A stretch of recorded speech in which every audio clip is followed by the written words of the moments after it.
Welcome back to the Poisoner's Almanac. I am your co-host, Adam. Yo. I'm Rebecca. Yes, my lovely, lovely wife, Rebecca. I'm in a cloak at the moment. You are, and I want one of those. It looks so cozy. I told you that this morning. It's cold here right now. And for the first time, I guess it was cold last week. It snowed, quote unquote, snowed last week. Somebody commented, I think it was on the Patreon. They commented, why does Adam go so quiet in the last 15 minutes of the podcast? And the answer is, usually we have to record the podcast in two different tries. The first, Friday mornings, we do this before I go to work. We normally don't finish, so we come back Friday. That part's my fault.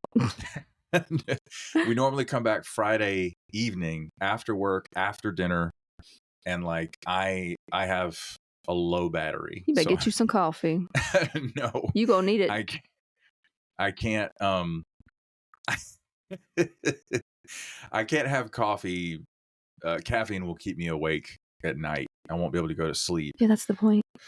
Well, so, oh boy, I'm yawning. It's early in the morning. Excuse me. That's kind of not fair, though, because it puts me to sleep. I try to drink it in the morning. It has the opposite effect on you. I try to trick my brain, and I'm just like, okay, because I love that first sip of coffee because it just tastes and feels so nice, right? Yes, and it's so warm and soothing. And so, but yeah, it just makes me sleepy. You start talking so positive about yourself. You're like, I'm going to be somebody. Okay, I wouldn't go that far. Is that what you do? Do you do that? Could you imagine me doing that? I'm going to be somebody. Sounds like I'm aiming to be a serial killer or something. No, I'm channeling. I don't sound very enthusiastic. I do get excited about some things. I just don't sound. I don't sound very. It's a different flavor of excitement. No. Downstairs, case in point. Downstairs, I asked you a question. Somebody commented on YouTube and said there was a PFAS contamination in Jersey, in England. I mean, I wasn't excited that it happened. No, you're not excited that it happened. But I was asking. They said literally there was an article published that detailed bloodletting recommendations for the people who were affected by the PFAS contamination. Oh, and they still do bloodletting for some things. For some things. It's a lot more. What do you call it? Sanitary. Hey, stay focused. Sorry. Somebody commented with that, and I was like, "Oh, what is PFAS again? Do they still do this?" And your face, it did this. It was your face contorted in a pleasant way. You were like, "I'm gonna look that up," and immediately your brain was happy. It's like Bill Nye the Science Guy, but not Bill. I don't know. Right. So it does happen. It's a different flavor of the same ice cream. Is how I explain it. Ice cream. So that's why I don't talk in the last 15 minutes, because I am so tired and sad. It's cool. Later, I'll just be like, hey, say something. It's gonna I'll get marshmallows to throw at him. Something. Some object that does not have hard edges. Toilet paper. I've done that before. That's what you get for calling it a stupid show. Right. So anyways, what else is new since the last episode? TikTok may be going away. I don't know. Follow us on TikTok. I know. Links in the show notes. I think I said at one point too, if it doesn't go away, I'll make a TikTok for Poison for the podcast. And guess I got to stay true to that. Huh? We should. I hope that you can do that, because people find podcasts that way so often. And we gotta launch into video content for you. Yeah, we gotta do it. I've got to. Yeah, honestly, I need to I really need to write my schedule for each day out. I was doing that at a time, but then Were you really? At one point, yeah. I didn't know that. Also, there's this really cool journal called the Heroes. Is it the Heroes yes, Journal or something? I got that for you years ago. It's really cool because it's laid out like you're going on this journey, but it's okay, here's these things I want to get done today, and it walks you through your mood and stuff. Wow, I didn't think about that. I haven't written it in a long time, but I was doing it. You basically pick a goal too, and that's your you build your plot line towards your goal, basically. Listen, I think I bought that for you before we knew that you were ADHD. Yeah, I didn't really think Yes, about I it. did. So I didn't think about that. Well, it's helpful. I still struggle with like to-do lists and things like that because I'm just like, yeah, okay, I'm writing this down, but I'm not gonna do that. But yeah. it's I like making the list. I just don't always stick to it. Mhm. So Shout out to all of the, I don't know how many Americans are doing this, but they've literally jumped onto another app called Red Note. honestly, I'm fascinated because I love learning about new cultures. It's really fun, right? but it's so hysterical because it is literally owned by the CCP.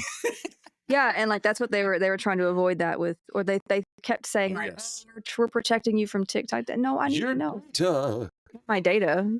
Like, pretty sure everybody feels it. Yeah. You mean the data that Facebook and Twitter and Instagram already have?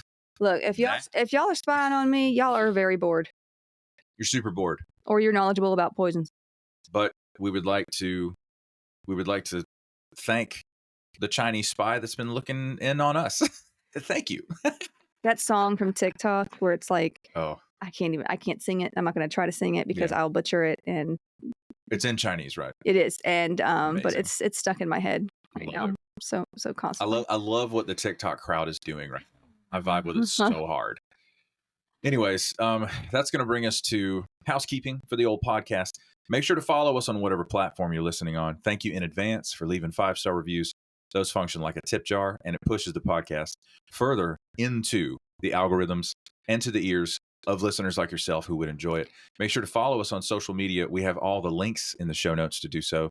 Follow us, especially on the podcast Instagram, poisoners_almanac.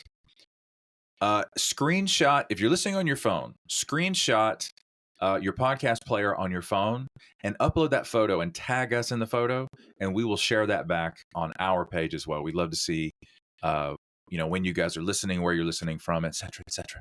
Were you about to say something? No. Okay. You opened your mouth like you were. No, sometimes I just do that. I'm fine. Okay.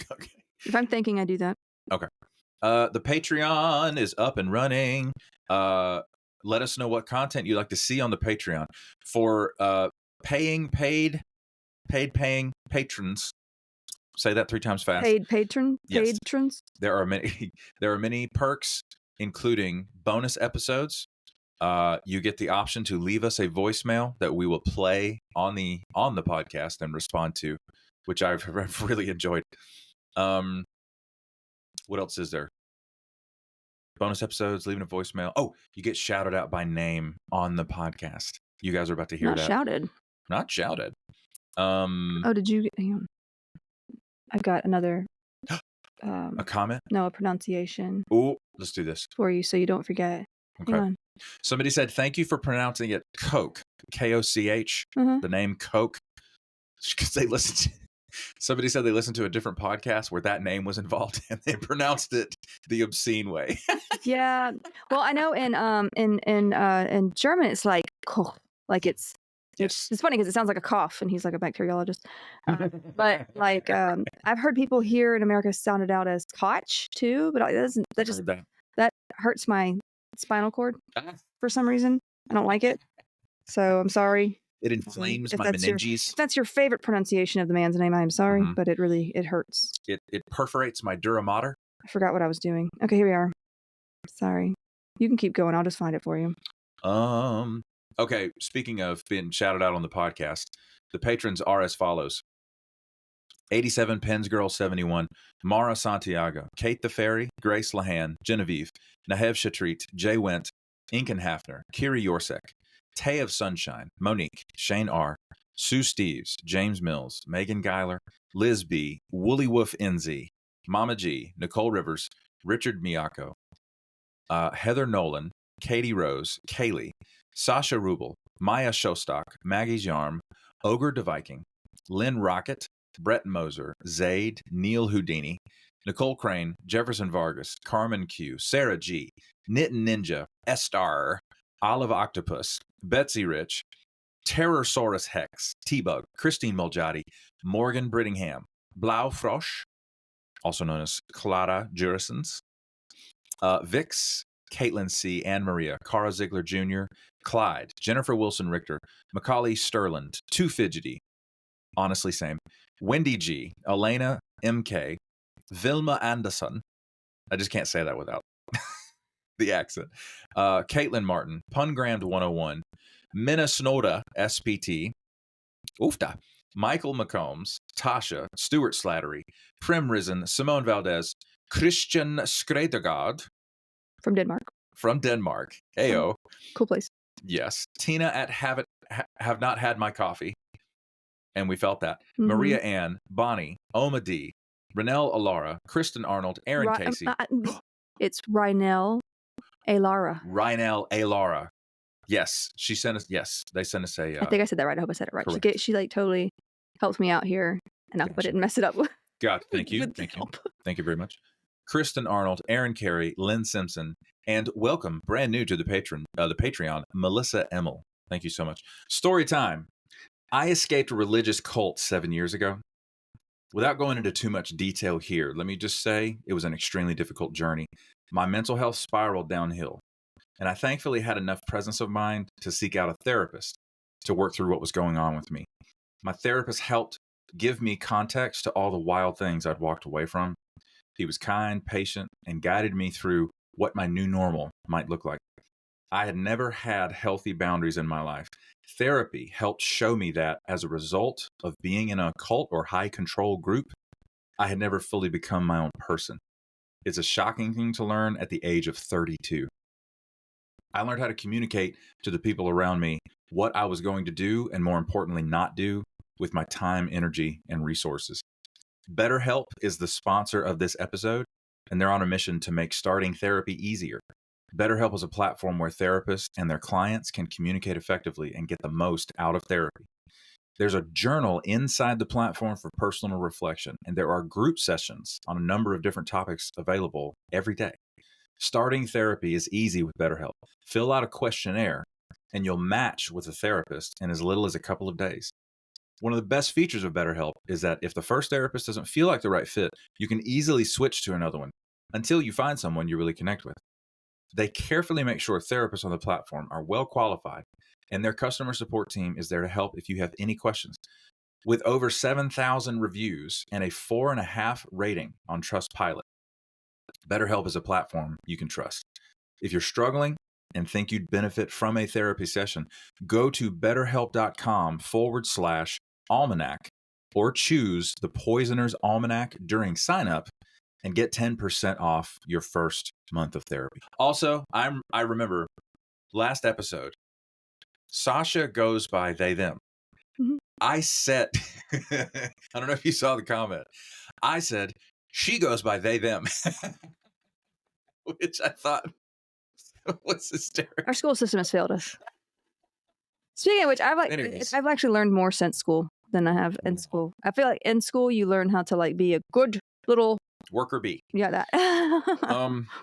Also, send us questions or content suggestions to the podcast Instagram with a comment or a DM. Also, like leave us a voicemail, bro. And we have a voicemail today, and it is from Sasha once again. And I have to warn you guys, it's really like deep, detailed, granular. You got to listen closely to kind of, get the gist of what trying to explain. It's transcendental, if you will. So just listen closely, lock in. Here we go. Hi, Adam. How are you, boobos? Okay. For those of you who don't know, I did a post where I was joking with Becca about the bubonic plague. It is literally named for swollen buboes, which I just can't. That punches me right in the giggle box. The buboes. You've got, yeah. Sasha has seen that video, obviously. Wanted to know, as everyone does, how are your buboes? Well, I think thankfully we have medications for that, so we don't have to lance them and put chicken butts on them. Yes. That was a fun episode, not gonna lie. 2 episodes. Oh my gosh. 2-party. What a time to be alive. Or dead for most of them. Ooh, yeah, it was awful. So anyways, thank you, Sasha. That was really fun. We do screen, obviously, we listen to the voicemail before we put it on the podcast. So this, it's not like a Rickroll or whatever. Yeah. And which would be hysterical, by the way, if you guys Rickrolled us in a voicemail. But anyways, Yeah, as soon as we heard that, we both were giggling. That was so great. So, yeah. Yes. So that is going to bring us to, we're on part 2 for tuberculosis, are we not? We are. The White Death. Yes. Through fire and water. Until at last I threw down my enemy and smote his ruin upon the mountainside. Yes. Okay. All right, where were we?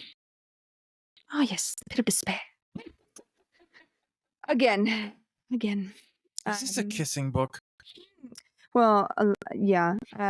Tuberculosis. So funny we were talking about buboes just a second ago because this is the White Death. What was called the White Death. So yeah, lots of death. Okay. So much.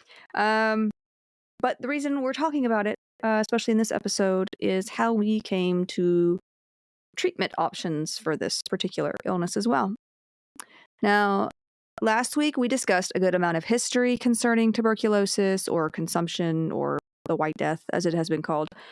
We hit on its origins, ancient historical views on the illness, its effects on society and history, and of course, culture. We also went into some of the more supernatural connections with consumption back in the 18th and 19th centuries, vampires. Blech. That. Tucson, Arizona. So we're going to be talking about Tucson, Arizona in a minute.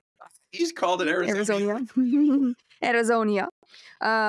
And who could forget the consumptive chic style it inspired during the mid-1800s throughout the Victorian period? That's, interesting. So we ended there, and while we did cover a few ancient treatment suggestions that did very little, if anything, to help, we have yet to cover actual cures and such.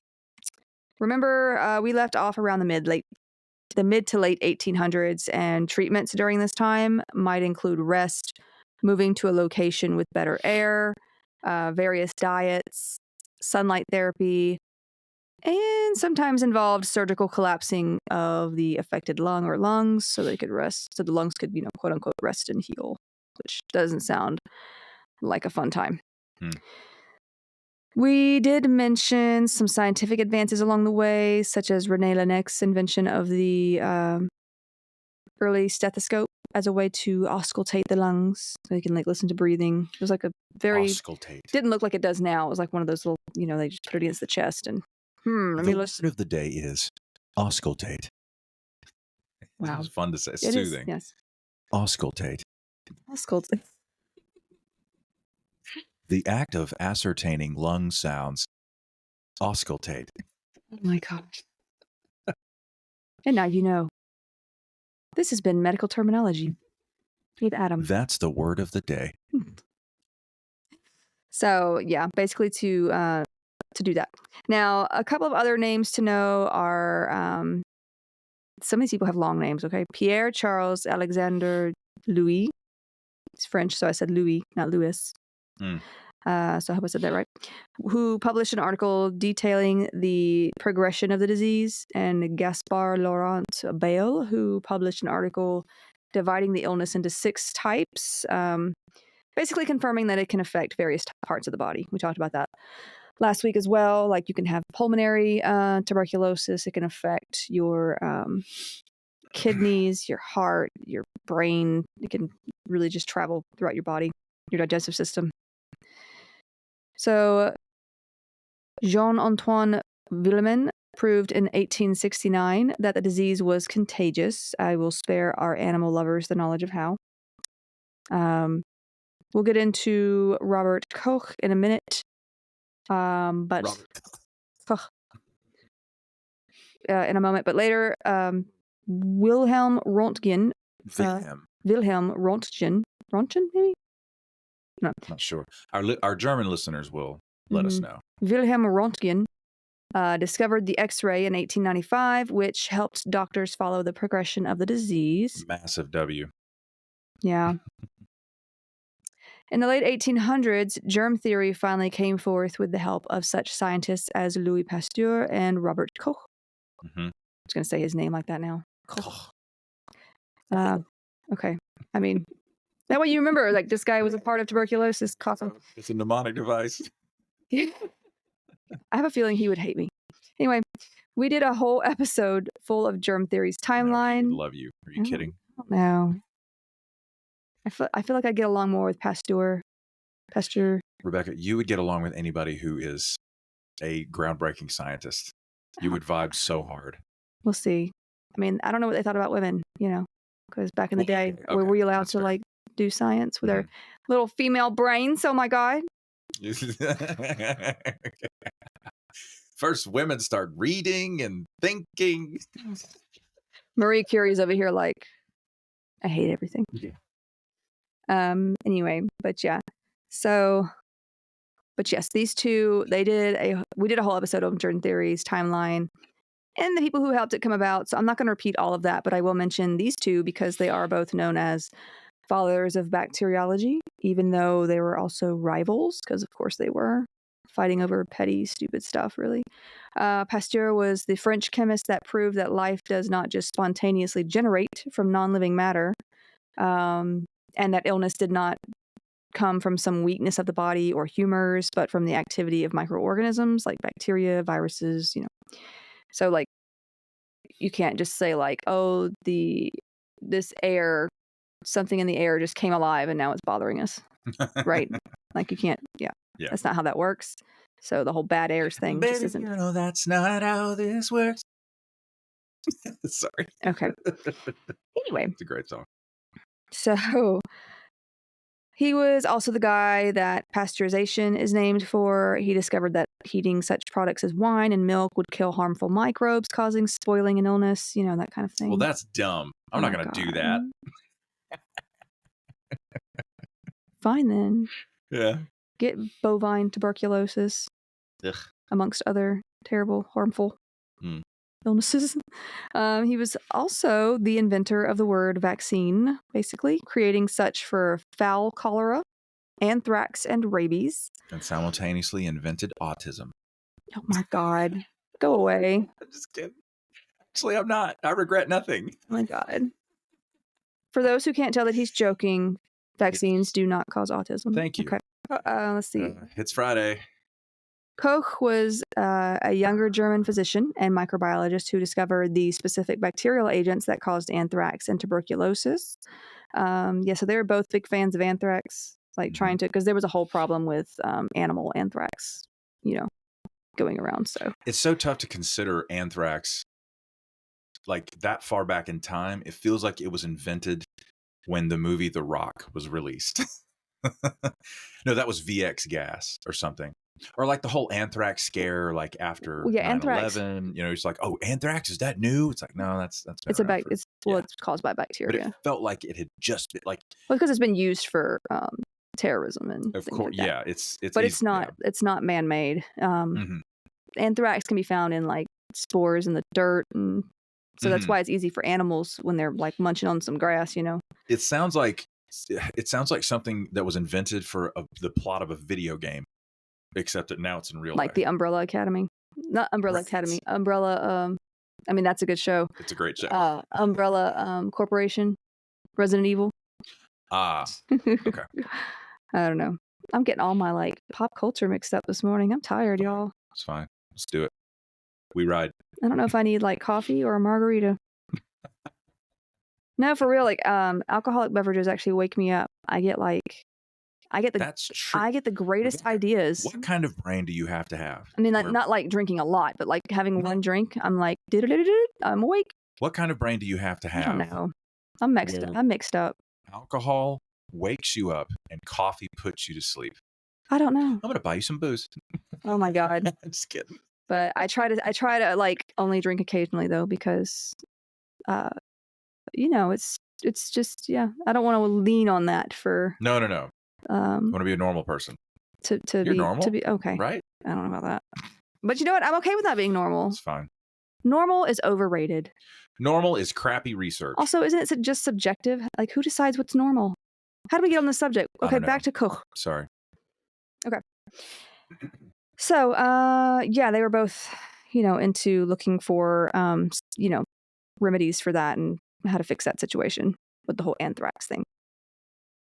Mm-hmm. So, he would isolate and identify these bacterial agents in his lab. They had many disputes with each other, Koch and Pasteur. Ooh. They were just, maybe now we got bad blood.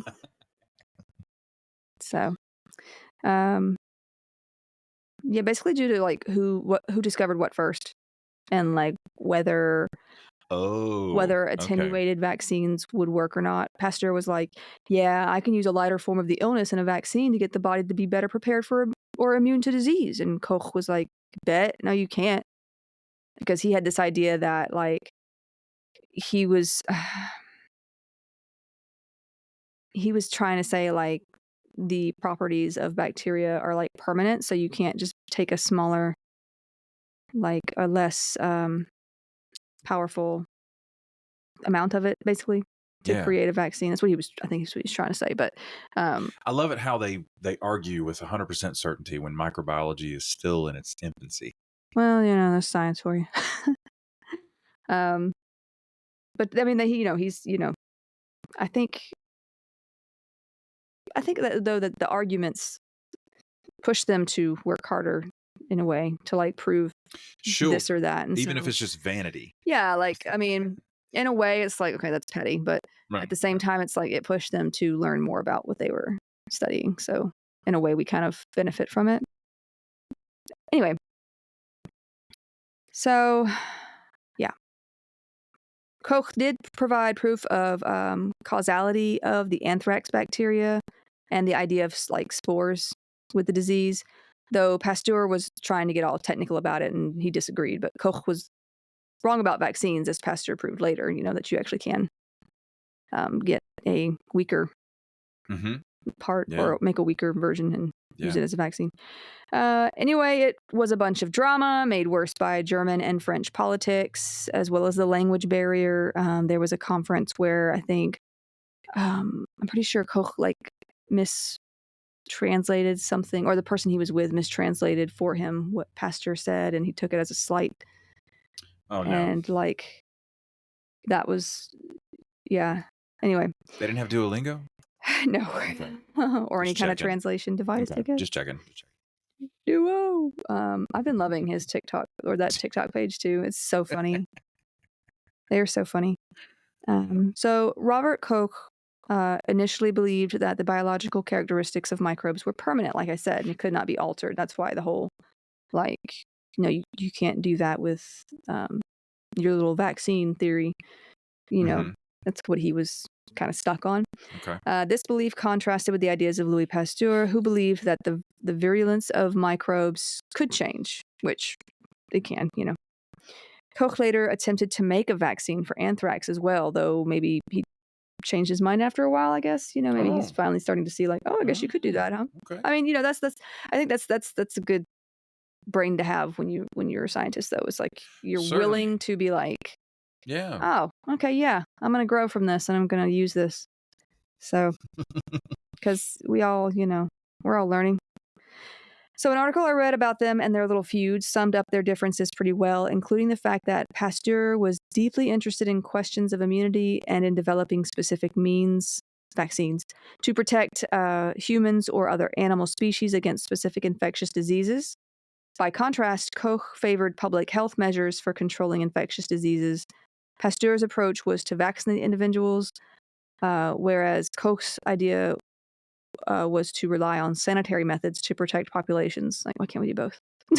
Yeah, they're both essential. Yeah. So, but they brought those things to the table, and even though they fought quite a bit, it's But this makes sense from Pasteur's perspective, because now he's seeing. He's also a chemist, right? He's like, yeah. And again, it's not that he's not a discovery like pasteurization is going to be like an explosion in the brain of somebody like Pasteur. Like, oh my God, where else are the microbes? Like, what other food are we? Also, it's so simple. Like, all it is you're heating this up until the microbes die. Totally simple. I don't know. Yeah. There's a lot of people who think there's more to it, but that's all it's really Yeah, it's very simple. Yeah. So, yeah. All that being said, Koch was the one who isolated and identified the cause of tuberculosis on March 24th, 1882. This was huge because people before this did not think about it being caused by a microorganism. They assumed it was bad air or just bad genetics. Oh, the devil. Not the devil. I've been double-crossed by the devil. So now that Koch had discovered the bacillus that caused it, it was a race to find a cure. Right? So now we know what's causing it. We're one step closer to fixing it, hopefully. So while the science peeps were doing their thing, others took treatment matters into their own hands. There were these places called sanitariums where those who could, meaning those with money, would stay for a while, usually like years for treatment because, tuberculosis slowly takes its toll on the body, can be around in somebody for years. So it was also a way to isolate those who had the illness from others once it was discovered to be contagious, which is, a good idea, I think. But it was kind of a difficult situation because you're basically taking people away from them. Like, they weren't taking people. People would voluntarily go to these places or, go on advice of their doctors if they were able to. But it wasn't like COVID isolation where you're just in your bedroom. You were in a wholly different place than the rest of your family. So the people you probably didn't know. They were basically like a health spa, but for tuberculosis. And at these sanitariums, they would often institute such treatments as rest, specific diet plans, exercise, and sunning. Oh, sign me up. They often operated in specific areas where the quote-unquote air was better because of the whole bad air is what causes disease thing and all that mess. Yes. Funny thing is, like, I think of, I love the old Hercule Poirot show. Like, yes. You know what I mean? Like Agatha You just Christie's. got the coolest T-shirt. I did, yes. And so I love, like, it was in the 90s. It was the 90s. Like, when that show was a thing. And it's is it Granada? Yeah. Is it, yeah. It's a television studio out of the UK that produced a bunch of. So if you haven't heard of it, it's, it's probably like on BBC or something. Like the you subscription find thing, whatever. Yeah, you can probably find it there. BritBox. Is that what it's called? BritBox? Yes. On Amazon. Something whatever. like that. Anyway, but I have the box set, so I just watch it whenever. But it's kind of expensive, so just a warning. But I love that show. Love it. But he actually, there's a couple of episodes where he actually goes to, it's not a sanitarium like for tuberculosis, but it's like a little like health spa type deal because he's dealing with like he's dealing with some, like, I don't know if it's coronary artery disease or basically some, he's got some high cholesterol. He's got some, some building up in the arteries or whatever. He's got a case of the Belgian waffles. Oh my gosh. Basically it's what it is. And so he's like, oh, the doctor's like, we're going to send you to this great health place and they'll, it's like a vacation. And like, he's just grumpy the whole time because they're giving him these tiny little portions of food. And of course, a murder happens and he has to solve it. Of course someone dies. But it's funny. And I don't know. I kept thinking about like those episodes when I was writing this stuff about these institutions, these sanitariums. Like, obviously they weren't for TB. He didn't have TB, but similar kind of thing. The great Hercules Poirot. Oh my gosh. Hercule. So. First, the first mention or suggestion of such a place can be found in George Bodington's article, An Essay on the Treatment and Cure of Pulmonary Consumption on Principles Natural, Rational, and Successful. It's a very long title. This was published in England in 1840. In the article, he suggests a program for diet, rest, and medical intervention, and he basically, his design was to find okay, I can't talk. His intention was to create a hospital that would run on this program specifically for those with tuberculosis. However, his ideas did not go over well in the medical community, and he ended up opening a mental hospital instead. So, okay, there we go. I don't know. In America around this time, It was October of 1842. A physician named Dr. John Croghan decided to try a little experiment with Mammoth Cave in Kentucky, which he had purchased in 1839 for $10,000. Imagine what $10,000 back then would be today. 1839. Yeah. Bruh. Expensive little experiment. Now, he had tuberculosis, or it would have been called consumption, I guess, at that point. Where did my guy get 10 G's? Old money, maybe, Okay. So he had consumption himself, and he had heard that visitors to this cave had said that the air in the cave seemed to be healing of maladies such as consumption. This kind of surprised me because the environment within the cave is described as humid and of consistent temperature. And when I hear humid, I hear like hard to breathe because we live in the South. Like in the summertime, you walk outside, it's like like you're basically breathing water. Yes. And mold. I think of mold when I think humidity, like high humidity. I'm sure it's not the same as having like a humidifier. Like warm, steamy air can help some things, like a shower or humidifier if you have a cold or like the flu. But these people were dealing with TB, eating away at their lung tissue, not congestion. It wasn't, that sort of thing. So it kind of surprised me. Still, some describe the air's effect as exhilarating and sustaining. There was a sort of this cave was known for like things staying fresh in it. Like if you were to leave produce or a dead animal, like it I guess it stayed. Anyway, so he thought like, well, maybe that would work on people. This was his thought process. So Dr. Croghan decided to try making it into a sanitarium for victims of the disease. He invited 16 people with tuberculosis with him into the cave to live and hopefully find some relief. I'm not a fan of caves, personally. Live in a cave? Yeah, yeah. Okay. This is like an experiment of his, but I'm not a fan of caves personally. I've heard too many horror stories. Yeah. Way too many horror stories. Because, and stick with me, the cave is probably some animal's house. Well, not just that, but like there's been incidents where people get stuck down there or like lost, and I don't know.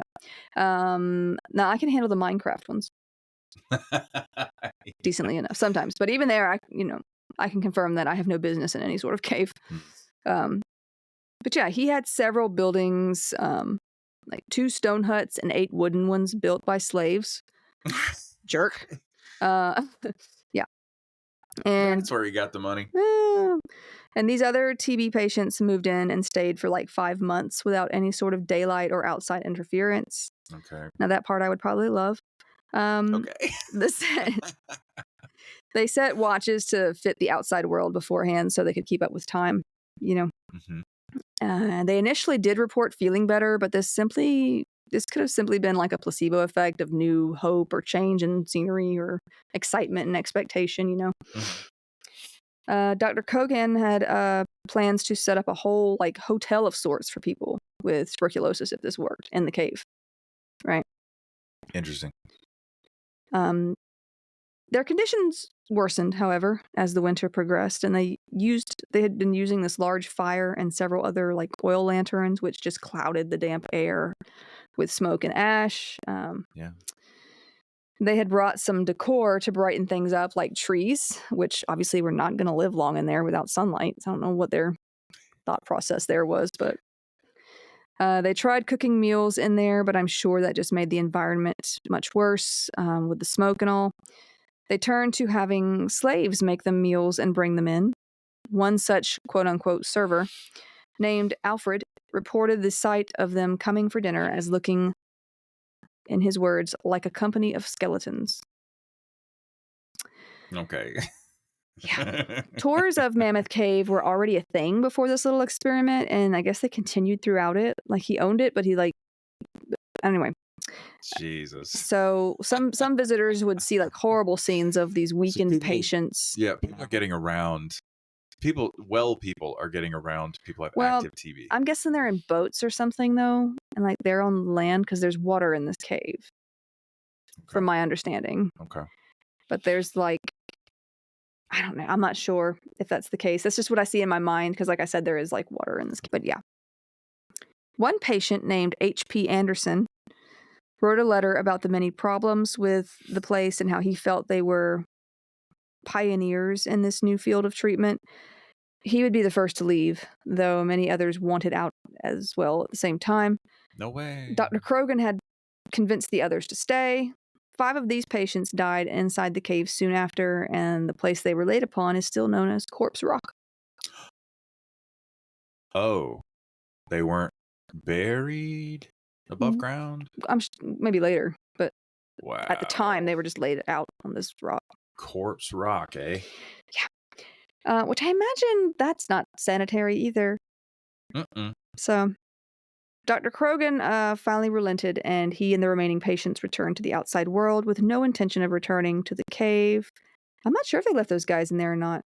Imagine bringing 5 dead bodies.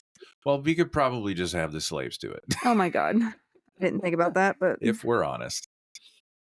Anyway, not cool, dude. So, wow. Yeah, but you can actually visit Mammoth Cave today and see the remaining stone huts. The wooden ones are long gone, but Dr. Krogan died of tuberculosis in 1849, so didn't do him any good, but a decade later. He tried. Wow.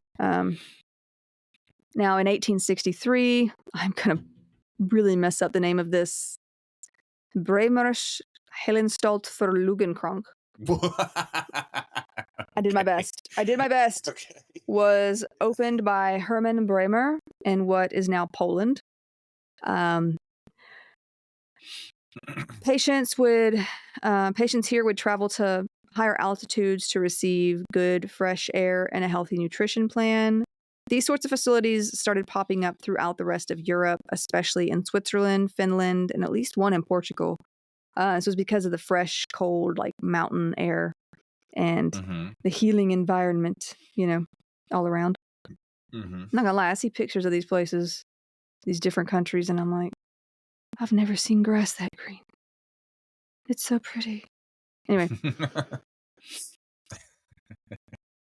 It's like, you ever seen that like meme where it's like, moving to Switzerland won't solve all your problems, and like there's like the guy looking around, is it John Travolta, and he's like, me looking for my problems. Yeah. Anyway. Now, so this became popular for those who could afford it. Yes. Or who had slaves. Yeah. But if you had slaves, then you had money. 100%. So you had, yeah. It's like there's a connection. Not cool, you guys. Now, in 1884/1885, Dr. Edward Trudeau, no relation to, well, maybe a relation back in the day. I don't know. But no relation to the prime minister guy. Or ex-prime minister guy. Whatever. Recently resigned. But he officially opened the first public non-cave sanitarium in North America for those with tuberculosis, which he had himself in Saranac Lake, New York. I mean, New York's close to Canada, so maybe this is a distant relative. I don't know. It's possible. It was originally called Adirondack Cottage Sanitarium, then named Trudeau Sanitarium after his death in 1915. It was important to people such as R.G. Ferguson that people knew the difference between these facilities and typical hospitals. So the word sanitarium was pulled from the Latin sanitos, meaning health, and the Latin word sano, meaning to heal, like the verb form. Now, R.G. Ferguson is a name that needs mentioning here because he has a great legacy as one of the leading fighters against tuberculosis, being one of the 3 initial members of the Saskatchewan Anti-Tuberculosis Commission. Okay. Started in 1921. He would later be the medical director, then general superintendent of this group. He was also the president of the Canadian Tuberculosis Association between 1935 and 1936. This is now called the Canadian Lung Association. It still exists. Yeah, I mean, it's probably for more than just tuberculosis. Of course. Deals with other expanded to other respiratory disease. Yeah. Okay. He's known for his work on making treatment for tuberculosis free for all, as it is a public concern. So, like, he, really worked hard to make it available to everybody. you know, which Socialized is, medicine, yeah, one which might is say. nice, right? He also is known for observing and evaluating the illness in First Nations, basically among all Indigenous groups in the Canadian province that he served in. Wow. Noting that the physical, economical, and social changes they were being forced into by the incoming white populations. Basically, they were being rehoused into reservations. There was poor immunity to the diseases that they were encountering with these people and such. They've been having that problem since we showed up. Yeah. I find it fascinating that somebody who died in 1915 cared about any of that. Yeah. Well, That's quite progressive. He seems like a good guy. Yeah. But yeah, this was just leading to higher instances of illness for them. Yeah. He also worked consistently on vaccine programs for tuberculosis and on surveys to monitor the illness in the population. So, dude was pretty darn cool. So, look him up, if you want to know more about him. He was pretty cool. I'd never heard of him before this, honestly, but I enjoyed reading about him. R.G. Ferguson, Mm-hmm. Real gangster Ferguson. They might know him better up there, I'm sure. in Canada, because that's where he mostly did a lot of work, but very important dude in the fight against tuberculosis. Okay, more sanitariums. I kept wanting to say sanatoriums, but sanitariums. Anyway, while the first official sanitarium of the U.S. Is reported to be Adirondack, other similar facilities, or another similar facility was around in Asheville, North Carolina in 1871, established by Horatio Page Gatchell. A man by the name of Hardy had apparently been cured in the area 50 years prior to its opening, and experts believed it was due to the air pressure being just right, where it was above sea level and all this. They were going off whatever they could to try to figure this out. Do they describe what they mean cured? Why would they describe him that way? It might be that it went inactive. Yeah. You know what I mean? The body encased it, with its immune response, that kind of thing, because that can happen with tuberculosis. He should play the lottery. So so basically, what it looks like is he doesn't have symptoms anymore, but it can come back out. Yes, it can return, that kind of thing. So, but to them, it looked like he'd been cured. So, by the early 1900s, people in the U.S. were flocking to Arizona for the dry, hot air. And I feel like you see that in movies or books where it's like they moved here, because of this such and such's health condition. And, Arizona was a big area for that. Here there were multiple sanitariums, fancy or dingy, depending on your budget. And cities within the state itself made sure to advertise its healing properties to get people there. Come to Arizona. And yes, I know it's Arizona. I'm just, having fun. Yeah. I do know. She's a massive fan of the TV show What We Do in the Shadows. And Matt Berry, who plays Laszlo Cravensworth, that's how he pronounces Arizona. Arizona. New York City. Yeah. So, many people spent their life savings to get there for healing.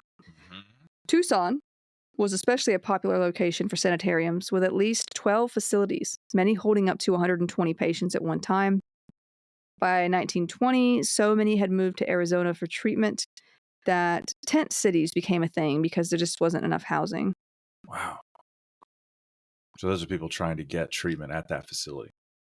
Well, there were multiple facilities. They were going to Arizona for that, but also they heard the air there was better for those who had this illness. So, okay. Sanitariums also opened up in Oregon and Southern California in the early 20th century. In the South at this time, segregation was a thing. And while there were sanitariums in Catawba, Virginia, named Catawba Sanitarium, and in Charlottesville, Virginia, named Blue Ridge Sanitarium, they were whites-only facilities. In Charlottesville? You're kidding. Right. Now, I've heard that one, the Blue Ridge one, before, one of the ones in Virginia, before it was ever a sanitarium, it was another health situation because there were some springs nearby that were considered to be healing, So it had a long history of that sort of thing. Okay. But yeah, Catawba was made a sanitarium for TB patients in 1908, and Blue Ridge opened in 1920. With much difficulty and opposition, the first Black tuberculosis sanitarium was opened in Burke, Virginia in 1917 and was called Piedmont Sanitarium. I mean, they had to fight to get this approved and like built, and it was ridiculous what they had to go through to do it. But earlier sanitariums started out as open air shacks and cottages that they would evolve into pavilions and more connected structures with terraces and balconies for sunlight and fresh air therapies. It was like a hotel, you know. Then to dorm or old apartment looking places. Then they would become like the more recognizable medical facilities as changes in treatment came about. Now, when you arrived at a sanitarium, you were sort of triaged based on the progression of the illness. For example, in some sanitariums, you would be a hospital patient, semi-ambulant, or ambulant, and would be placed and treated accordingly. Like they had different words to describe you based on the place you went, but I'm just giving an example. Yeah. Hospital patients were more serious cases needing round-the-clock rest and in separate wards. Semi-ambulant patients were allowed to get up from their beds and move around with a bit more freedom, and ambulant patients were those seen as close to cured, so less debilitating symptoms going on, and were allowed to move about freely, and they were given access to the cottages and shacks, like away from the sickest of the bunch, you know. Of course, there were also dining and communal areas for those allowed to be up and moving around. With the discovery of germ theory and Koch's arguments for better public health and hygiene in and out of sanitariums to avoid illness, people all over apparently had to be told not to spit in public places. Ew. Like, why would you do that? So life in these sanitariums also included teaching and applying such lessons. Patients had masks for coughing and special cups for sputum. Gross, I know. Which was now acknowledged to be contamination. Also, hand washing and cleanliness were a thing now. Daily life for those able to would include good nutrition as defined by the physicians, rest, sunning at times, sitting or walking in fresh air, communal activities for the ambulatory patients at least. They would limit or just not allow visitors depending on where you were.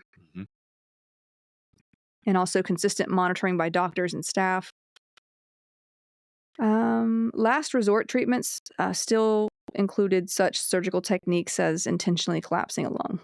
And they would, you know, kind of, if you were like, there wasn't like really no hope left for you, like they would just kind of experiment and see what they could do. But that was about it. Yeah. Yeah. So far removed from what's known as an institutional review board, where you actually get research approved. Yeah. I mean, other clinicians. At this point, it was just like, let's see what happens. I don't know. Poke him in the lung. Yeah. While similar, each sanitarium was different. Santorum. A little bit different. Sanitarium. Santorum. Sanitarium. Am I saying that? No. Sanitarium. Santorum. Got it. Oh my God. While the experience actually sounds nice in an 1800s, oops, you have TB sort of way, there were plenty of sanitariums that left their mark with overcrowding, abuse of all sorts, neglect, and experimentation. Some had strict and militant treatment plans and disciplinary measures as well. What? Yeah. Didn't the guy who made the Kellogg's cereal, like, didn't he have his own sanatorium? But it was like, it wasn't a sanitarium because it wasn't for TB, but it was like a sort of like spa hospital thing where he like had his rules where he was like, you got to eat Kellogg's Frosted Flakes every day because they'll keep you from like lust or some weird. Yeah, it was a weird commune. Something, yeah, but it was the Kellogg's guy, and his brother was like, something wrong with you, but like, yeah, it was, yeah, Kellogg. I'll have to look that one up. Maybe that can be a bonus episode because it's weird. So if you like Kellogg's Frosted Flakes, there's some history behind that. They're not so great. You know, they do have a lot of sugar. They taste good. Okay. Anyway, but they won't help, you know, with lust. Yeah. There was something else he said it helped with too. Like, anyway, his Frosted Flakes. Whatever. Now, for some, these places were more like prisons and places to just dump those considered a burden to family or society. Not going to lie, I've worked in the hospital where people would just drop their family members off. So that still happens today. 100%. You can actually find diary entries and letters of those who experience these places firsthand. And I think the fact that I have so many tabs open, it's kind of crazy. I guess it's not really that crazy, is it? It's a lot. Yeah, like, okay. Let's see. I'm just going to read an excerpt from one of these. This was in 1945. Well, 1944. And then this woman was 32 years old and was put in a sanitarium. Yeah, like on April 1st, 1944, she wrote, "My idea is partly to keep a record of the happenings and emotions of this period in one's life, and to partly to let off steam when I am fed up, rather than in letters or by word of mouth. So for both reasons, I shall set down what I really think. If one thing in life is more certain than another, it is that after the first genuine rush of emotion, other people are not interested in one's troubles. So this diary shall be my confidant." Okay, she sounds like a real one. Yeah. It was on Friday, 3rd of March, that I suddenly coughed up mouthfuls of blood. I phoned the doctor, who said that he would call later in the evening. I gave Mark, this is her husband, I guess, his tea, put him to bed. Is Mark her husband? Let me see. No, wait, Mark is her 15-month-old baby. Okay, that's better. That's better. I mean, it could go either way. Yeah, at this point in time, I mean, you know. If you don't mind, later this evening. You could put yourself anywhere you want. Give me some tea and rub my feet and put me to bed. That would be great. You are going to be a disappointed man later. Did some ironing, had my supper. Then when Dr. Henderson, the general practitioner, arrived, said he meant I'll call upon you. Yeah. Okay. Yeah, this is back in the day. So okay. Back in the day. Said I ought to go to bed and stay there, explained that I had no help. So he said, do as little as possible in the morning and go when Bill comes home, that's the husband, at 1:30 p.m. And he would come again in the afternoon. Thought I had better have a cook up for Bill. Okay. I little knew it would be the last cooking I should do for a year or so. So, like, she goes through all this. She's sick. Yeah. And then, like... And she's probably much sicker than she's even describing. And then she goes into what the sanitarium is like. The rules are absolute and utter rest of mind and body. No bath, no movement except to toilet once a day. No sitting up except propped by pillows and semi-reclining. No deep breath. Lead the life. I've heard 3 terrible things so far. Lead the life of a log. In fact, don't try, therefore, to sew, knit, or write except as occasional relief from reading and sleeping. Also eat nourishing food and have plenty of fresh air. Then she gives her own rules. My own rules to myself. Never give way to self-pity. List the disadvantages, and then having conquered them, forget them. They are losing Mark, her son, not being able to have another baby, which we had planned, and the expense, and finally boredom. Number 2, always appear cheerful. Partly for self-discipline, partly because people will soon get sick of me if I don't. Interest myself as much as possible in outside things, both worldwide, through the newspapers, books, and also personal, our friends' affairs, troubles, and joys, those of anyone else I hear of. In other words, cultivate an extrospective and not an introspective outlook. Try and improve my mind by reading and thinking, and use this period as one of rest, refreshment, and study. She will, of course, improve her mind by use of reading. In preparation for trying to make some constructive contribution to the good of the world. Do not talk about myself and my illness. Yeah. Do not organize other people. Very easy habit to fall into when you're lying in bed doing nothing, and most irritating for people who are up and busy and think, yes, it's all very well for her. Reconcile myself to avoid movement myself. Later on, try writing articles, partly for amusement and partly to earn a little money. In the meantime, make notes for same when anything occurs to me. Blessed is he that expecteth nothing, i.e., I don't expect Bill and other people to always be coming to see me. Cultivate the habit of being pleased when they do come and not grieved when they don't, so that it never becomes a duty to them. So these are the rules she wrote to herself, which a lot of it sounds kind of sad. Very. Yeah. She's not allowed to be a person. Well, this is back in the day too, and you really didn't get many visitors if you were allowed many visitors. And she's a woman. Yeah, but it goes on. There's a lot. I'm not going to read all of it because there's a lot of it, but yeah. But that's just like when she arrives and all that. So just thought I'd share a little bit of that. But I literally will find coach my own patients on the mental side. The whole not talking about your illness, right? Like that's no, you must. Yeah, you must. Well, it's because she's used to people not wanting to hear about anything. Yeah, that first line, because after the initial rush of emotion, nobody cares about you. Yeah, I was like, wow. Yeah. Why did you marry Bill? Yeah. Sounds like kind of a pile of rocks. Well, she probably means like the people she meets there too. Yeah. Or anybody who is friends with her, which is sad. Okay. Yeah. Now, it wouldn't be until the discovery of antibiotics that these sanitariums started to close their doors. A good 50% of those who stayed in these sanitariums died within 5 years anyway. Also, you can probably tour some of these places now. I think I've heard somewhere that they're popular for ghost hunters. So, of course they are. There's that. Before antibiotics, however, there was an initiative to find a vaccine. Before even that, however, I put however in here a lot. Robert Koch believed he had found a cure for tuberculosis within the bacteria itself. In 1890, he announced at the 10th International Medical Congress in Berlin, in front of thousands of other doctors, that he had discovered a substance within the tubercle bacilli that could arrest the disease. That's what he claimed it could do. Technically, he did say that while it was not a cure exactly, it could destroy the tissue that the bacteria settled in, and that his hope was that the entirety of the diseased tissues would slough off and be expelled from the body, like through coughing, I guess. So, like the tissue that it would destroy the tissues that were, I guess, feeding the bacteria. So, he named this substance tuberculin.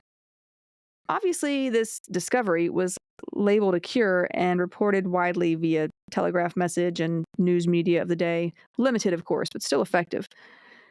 This tuberculin was simply a weakened mixture of dead bacteria particles alongside some proteins and antigens from the mixture that the bacteria had grown in. If you're thinking this sounds more like a vaccine, you'd be right in some way. Yeah. In some way.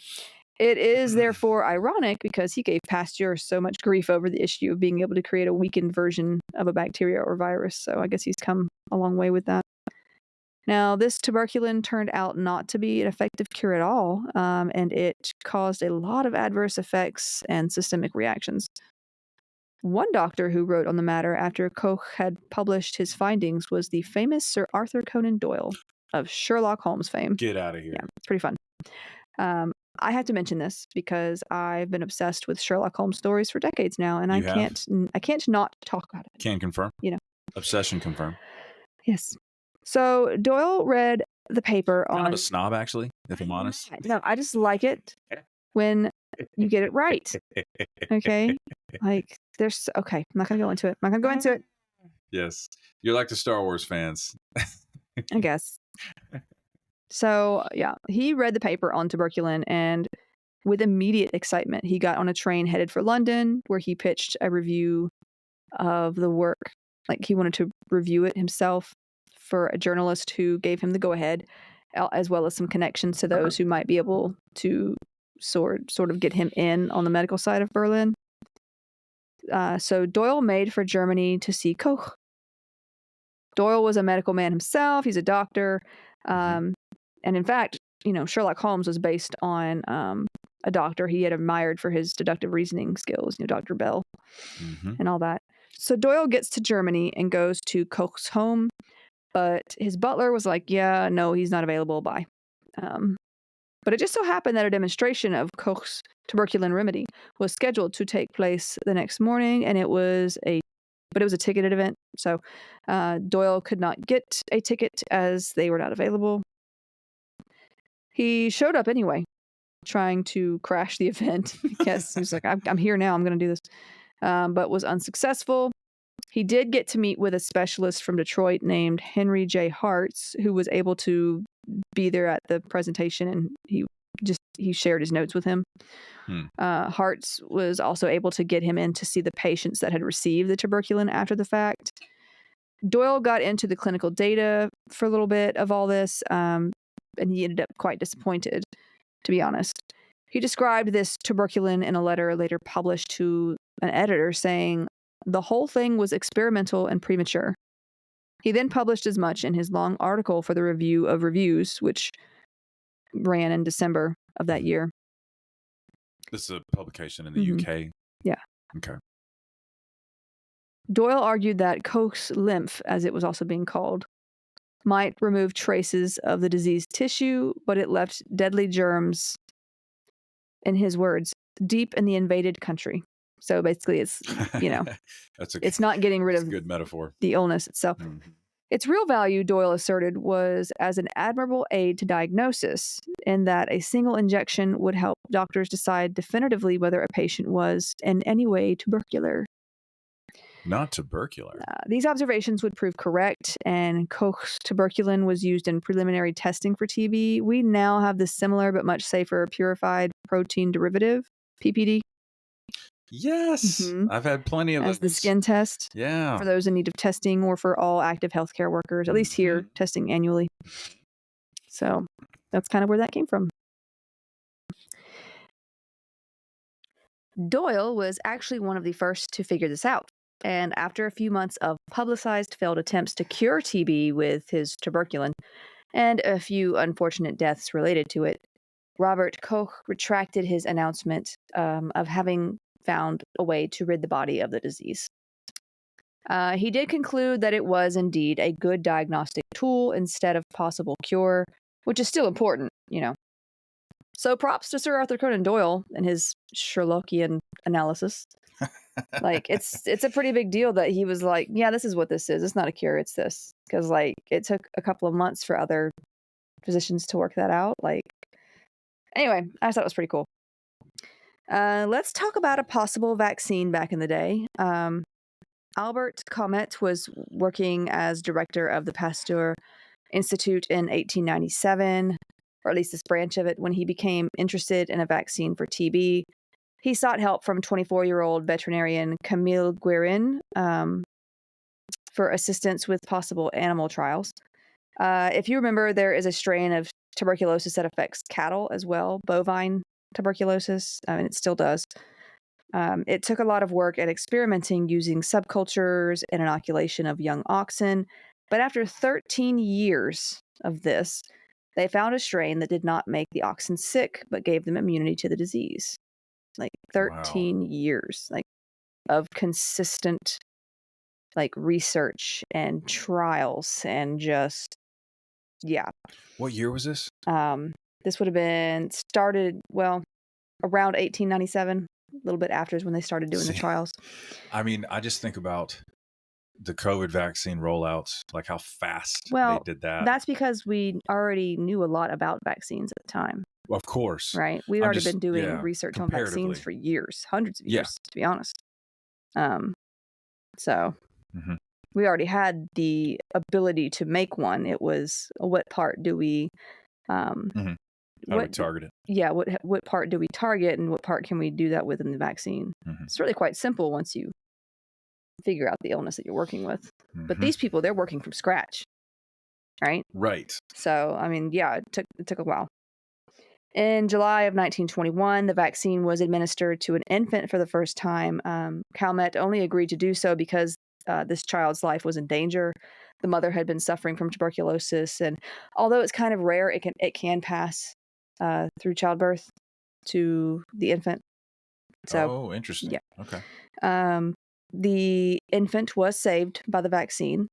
Over the next few years, the vaccine was administered to hundreds of infants, and in 1924, it began to be mass-produced under the name BCG, or Bacillus Calmette-Guerin, so there are two names, Yeah.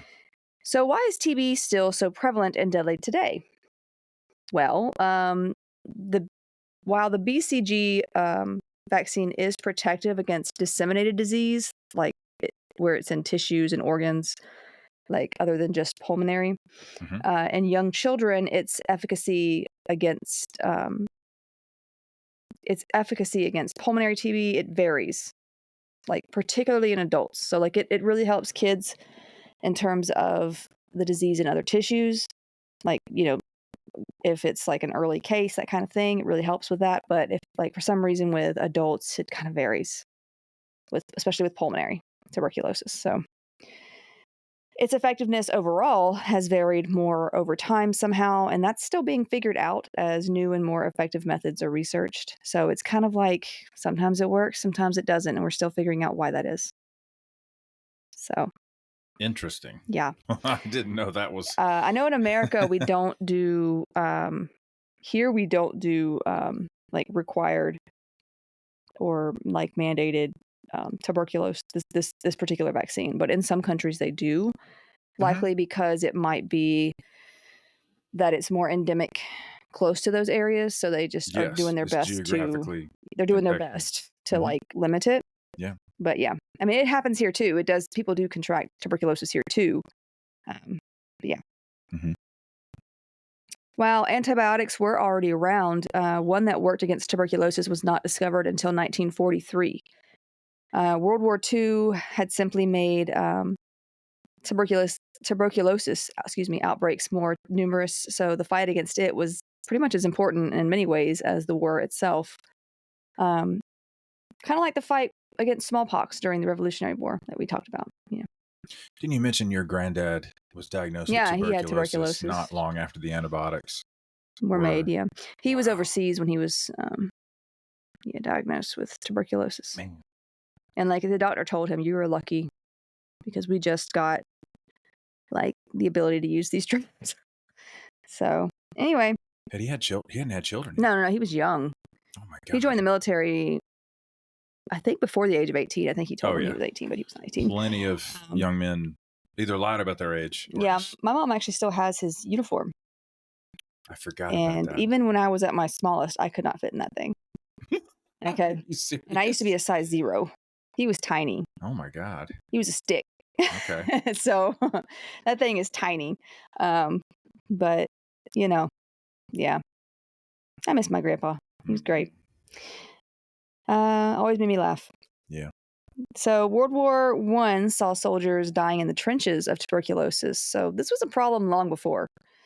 As we've talked about, tuberculosis is a very old disease. Now, for context, the first man-made antibiotic, arspheniamine, or compound 606. I keep thinking of Experiment 626. Yes, exactly. I keep thinking of experiment 626. It was later it was discovered / created in 1909 by Alaric, who had hypothesized, his last name was Alaric. He hypothesized that certain chemical agents, when administered to a patient, would travel directly to microbes causing an infection and disrupt them like this sort of magic bullet, kind of like if we can create a medicine that would go straight to that bacteria and just, like that magic bullet, that'd be great. So that's what, he was going after. Along with the support of his assistant, Sahachiro Hata, and another scientist, Alfred Wartime. This drug, which was actually sold as Salvarsan later, was used to treat syphilis, which I'm sure it was better than mercury, which was used before that, and African sleeping sickness, often caused by the tsetse fly, I believe. Yeah, I've heard of that. Okay. Yeah, we'll have to go over that one. Like, we're going to go over insect-borne wild illnesses because between and it's not just mosquitoes. The first thing we think of typically is mosquitoes, but like there's Chagas disease with was it the kissing bug or whatever it's called? Yes. That thing. Then there's, which they're actually getting quite invasive in lower parts of North America. So yeah, interesting stuff. Also certain flies. Ooh, and we'll do some What are they? Parasites and things like that. It's Mhm. going to get gross. Anyway, so, but yeah, then we have the discovery of penicillin by Alexander Fleming in 1928. Rip my old goldfish, who Oh, I named Alexander Fleming. yeah. I was in middle school. Okay. I was a nerd. What? Then there was You Prontosil. were? That's A crazy. little bit. Prontosil, which was a sulfonamide, it came along in 1932 and was used in treatment for childbed fever, as it was called, blood infections, so basically like sepsis, that kind of thing, and some skin infections. In 1943, we've got streptomycin, which was discovered by Salman Waxman at Rutgers University, and then para-aminosalicylic acid came later. Now, these two would be the start of treating tuberculosis chemically. The streptomycin and para-aminosalicylic acid. It was November 20th, 1944, when the first tuberculosis patient was treated with streptomycin. More trials came later, and once para-aminosalicylic acid came on the scene, it was used alongside streptomycin as treatment. The anti-tuberculosis benefit of streptomycin was technically announced in 1945. So, they were trying to make sure this time that it was actually beneficial. There was some disappointment in time, though, as tuberculosis started to become resistant to it. Tuberculosis, although it works slowly to, kill a person, it can mutate pretty easily. So that's frustrating. Now, para-aminosalicylic acid, however, which was discovered in 1945 as well, combined with streptomycin, was found to greatly reduce the occurrence of drug resistance. So that was helpful. In 1952, isoniazid started the modern era of treatment. It was inexpensive, well tolerated, and safe. Big help. Mm-hmm. In the early 1960s, ethambutol was shown to be effective and better tolerated than para-aminosalicylic acid. I'm glad I don't have to say that name anymore, which it replaced. In the 1970s, rifampin was made. The use of rifampin enabled the course of treatment to be reduced to 9 months, which itself is a long time. Right. So, we're talking about the evolution of antibiotics for this particular bacteria, and it has been a fight. Right, we're basically at war with this bacteria. It mutates. Incorporation of pyrazinamide into the first-line regimen led to a further reduction of treatment duration to 6 months. Treatment of multiple drug-resistant tuberculosis remains a difficult problem, requiring lengthy treatment with toxic drugs. These drugs have lots of side effects. It sucks, but it does the job. So, yeah. However, shortened regimens show promise, and 2 new drugs, bedaquiline and delamanid. I'm not sure if I'm saying those two right. Those are 2 drugs I've never administered. So Delamanid, maybe. Yeah, maybe. I think fastest on a different syllable. Okay, whatever. Yeah. But they have demonstrated effectiveness in preliminary studies and are being used for extensively drug-resistant tuberculosis. So, right. Okay. Yeah, we are constantly coming up with new ways, new drugs to defeat this illness because it just keeps trying to better itself. The bacteria causing tuberculosis is prone to mutate and to becoming drug resistant, and it has been just a battle, like I said, to create newer and more effective drugs. It does also have a thick cell wall that can stop drug penetration at times. Interesting. These drug regimens are also complex and long, and some may not comply well with taking meds. And that can allow the bacteria a chance to become resistant. This is even today, it's either a 4, 6, or 9 month regimen. It's a long time to take medication. And there are people who forget to take medication. There are people who are like, I don't want to do this anymore, especially if there's side effects. And so it can be really hard to keep someone on that regimen. And it needs to be consistent. It needs to be, you can't just be skipping pills, right? Also, remember that monitoring is needed to be sure the illness is gone, and sometimes meds to prevent it from reactivating, so to speak. If it just goes latent after antibiotic therapy, this could be an opportunity for the bacteria to adapt as well. So it's for a bacteria, it's very smart. Sounds like it. Main reasons for basically anti or resistance to antibiotics are misuse and mismanagement of drugs, either by the patient or the provider. Maybe it's not prescribed, correctly. So I mentioned last episode that still today it has the title for being the largest cause of death by a single pathogen. It still infects about 2 billion people per year. That's billion with a B, isn't it? Mm-hmm. I'm still shocked at that. Yeah, and kills about 3 million of those infected each year. I know I said these stats last week, but I feel like they're important enough to repeat. Yeah. In the U.S. alone, it infects 10 to 15 million each year, and it kills thousands. So it's just 10 to 15 million TB infections. Um, I'm shocked by that. Now, today's treatment can last, like I said, 4, 6, or 9 months, depending on the drugs used, and each drug can have its own set of side effects. We kind of went over that a little bit. None of it sounds fun. These side effects can range from mild to serious. I've heard of some people, like even children, having side effects such as like blistering, like all over. I mean, it's not cool. Yeah. The 4-month rifampicin moxifloxacin regimen includes The way you pronounced the second one. that is moxifloxacin. We argued about that. Did we? Do you remember? No. It was like levofloxacin and ciprofloxacin.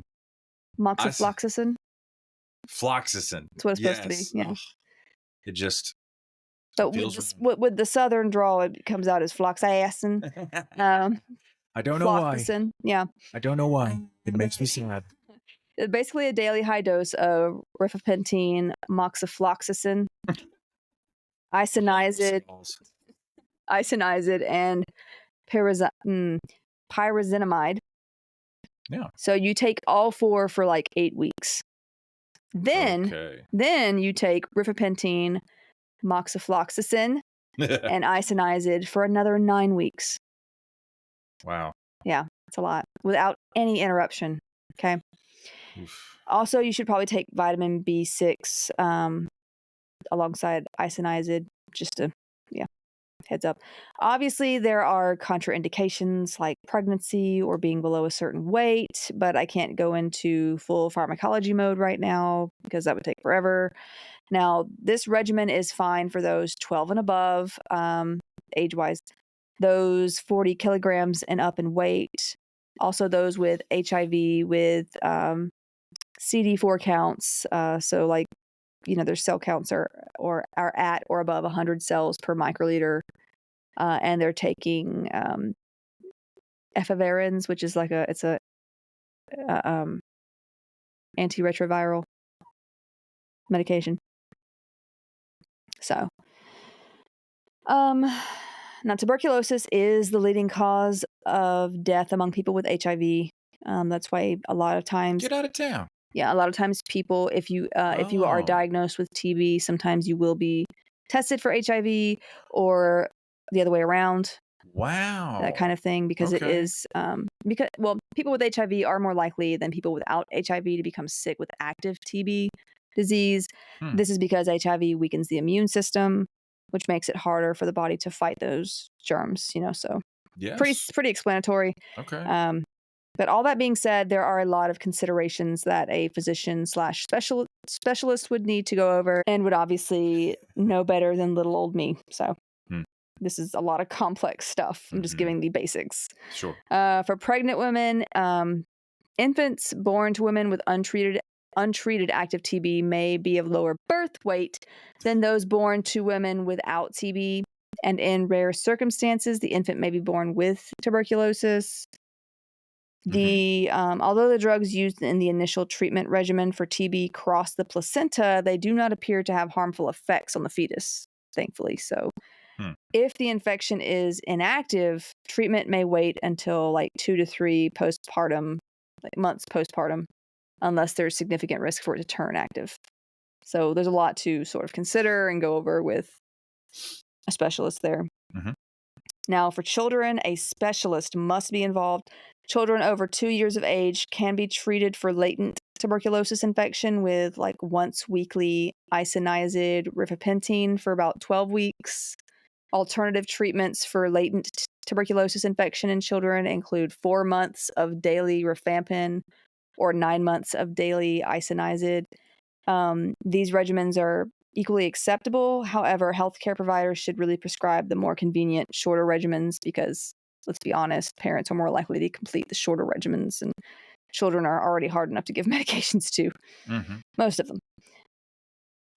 Remember when Camilla was on, was it Oh, iron? man. Yeah. Yeah. Liquid iron. Yeah, she had, And it tasted like liquid iron. I mean, it smelled bad. I knew it tasted bad. They tried to mix it with watermelon flavoring, and I was like, that's not going to work. But yeah, she already is very picky on anything she eats. Oh my She had to gosh. take it 3 times a day because she was in the hospital with a Meckel's diverticulum, which Mhm. is actually kind of a rare thing. It's the outpocketing of the intestine that it just develops wrong Mhm. in that area. And so they had to remove it. But when she went into the hospital, her hemoglobin was about half of what it should have been. Yes, she was anemic. It Yeah. was actually the primary reason she had to be admitted to the hospital at the Right. moment. Yeah. She had Yeah. a lot of issues there. And I mean, And her the ambulance ride from our vacation spot to the hospital where she had surgery was over $2,000 because that Yeah. ambulance service was out of network. who's- Thanks, America. Right. Who's calling it an ambulance for an emergency situation? Who's calling to see if it's in network at 2 a.m., first of all? Like, okay. This is the bad place. Okay. Anyway, so And they're taking TikTok away. how dare they? But yeah, that sucked. So yeah, giving children medications it's not easy for the most part, Mhm. especially when they taste horrible Yes. and when they have side effects like I imagine this one did or Mhm. these do. So it's just important to be mindful about tuberculosis even today because it's still an issue. It's still killing people. Sure, you may not know anyone who has it, but that doesn't mean the situation is not important or undeserving of a thorough understanding. And we tend to not think about things we don't see all the time, but are happening. And unfortunately, tuberculosis is still one of those things. And a lot of times it's because of people don't have access to healthcare. They don't have access to sanitary conditions, that kind of thing. And Mhm. they don't even have access to testing in some areas. So it's just very Well, it's funny difficult. you mentioned the overlap with HIV because, since HIV/AIDS became a thing, we've seen it. Like just Africa, for example, we've seen it ravage a continent. There's probably a majority of those cases that are also TB because they Can don't be, yeah. the same demographic doesn't have access to the care that they need. Well, to and have.